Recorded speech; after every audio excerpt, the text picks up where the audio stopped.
Good morning बच्चों। आज हम स्टार्ट करने वाले हैं वर्कशीट नंबर 8 साइंस में ज्योग्राफी, सोशल साइंस में geography, class 7 English medium.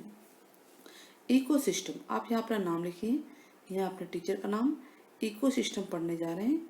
Ecosystem मतलब एक ऐसा सिस्टम जिसमें लैंड, एयर, वाटर, ठीक है, सारों को मिला के इकोसिस्टम जो है हमारा, जो भी लिविंग नॉन लिविंग बींग्स हैं, एक पर्टिकुलर एरिया में जितने भी एनिमल वेजिटेबल्स रहते हैं और साथ में नॉन लिविंग थिंग्स भी हैं, उसको कहते हैं इकोसिस्टम।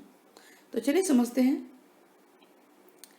अगर हम देखें, क्या एक पार्क इकोसिस्टम हो सकता है? यस।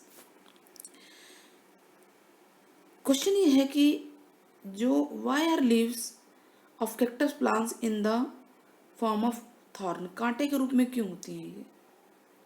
सीधी सी बात है कि वहाँ का इकोसिस्टम ऐसा है कि पानी कम है, राजस्थान रेगिस्तान एरिया में, तो एक तो इसमें लीव्स कम होती हैं, दूसरा इनको कोई एनिमल्स वगैरह ना खा जाए, है ना, उससे बचने के लिए भी होता है ये नेचुरल रूप से। और भी कई सारे कारण इसके हैं, सिंपल आपको कारण बताएं तो आप ये सारे एग्जाम्पल देख सकते हैं इकोसिस्टम के हैं ये, है कि नहीं, कि फ्रॉग फ्रेश वाटर में रह रहा है, वाटर, ये देखिए लोटस, फिशिश का, अगर हम देखें तो कहीं का भी इकोसिस्टम हम एक पर्टिकुलर एरिया का ले सकते हैं। तो animals, vegetation and people live, रहते हैं एक साथ, और प्लेस टू प्लेस वेरी करते हैं।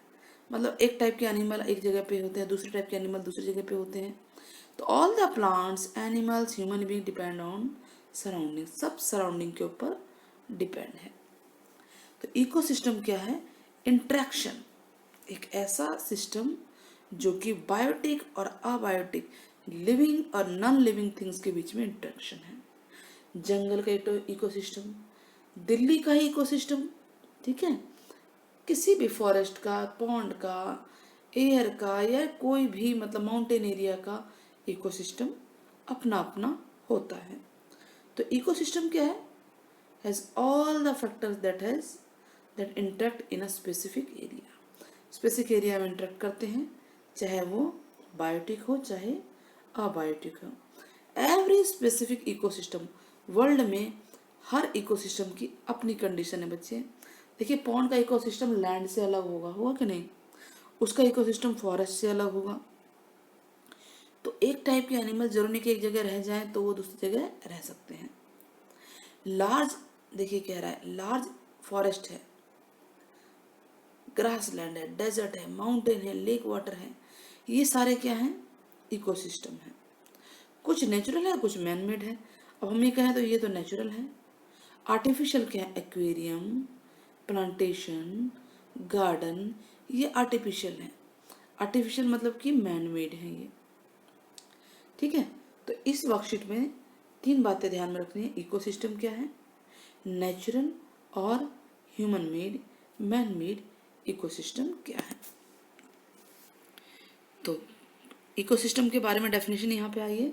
It is a system form by interaction of all living organism, एक दूसरे के साथ इंटरेक्शन कर रहे हैं, फिजिकल, केमिकल, साथ में एनवायरमेंट के साथ, ताकि वो एक साथ रह पाएँ, लिंक कर पाएँ और एक दूसरे से शेयर कर पाए, बस।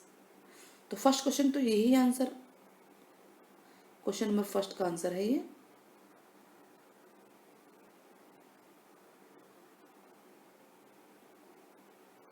ठीक है। Question second, which of the following is not a natural ecosystem.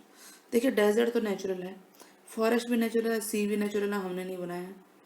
Park को इंसान बनाता है, मैन मेड है, तो ये नेचुरल नहीं है। Second point, identify the ecosystem, ecosystem with the help of hint, जैसे कि माउंटेन, डेजर्ट, फॉरेस्ट, पॉन्ड। तो आप बताना है फिश, वाटर, लोटस फ्लावर, ये कौन सा वाला है? पॉन्ड का लग रहा है ना, फिश, वाटर, मछलियाँ। तो ये आप ये हिंट भी लिए, इनमें से ही यहाँ लिखना है, तो हम यहाँ लिखेंगे पॉन्ड। सेकंड क्या है? थोड़ा सा जूम कर देते हैं, तो यहाँ आ गया पॉन्ड। इसका सेकंड पॉइंट है सैंड, कैमल, कैक्टस। तो ये कौन सा है? डेजर्ट है ना, ये तो डेजर्ट में मिलता है, तो ये डेजर्ट इकोसिस्टम है। Dense trees, wild animal, soil, जंगली जानवर हों, खूब सारे पेड़ हैं, तो ये तो फॉरेस्ट में पाया जाता है बच्चों।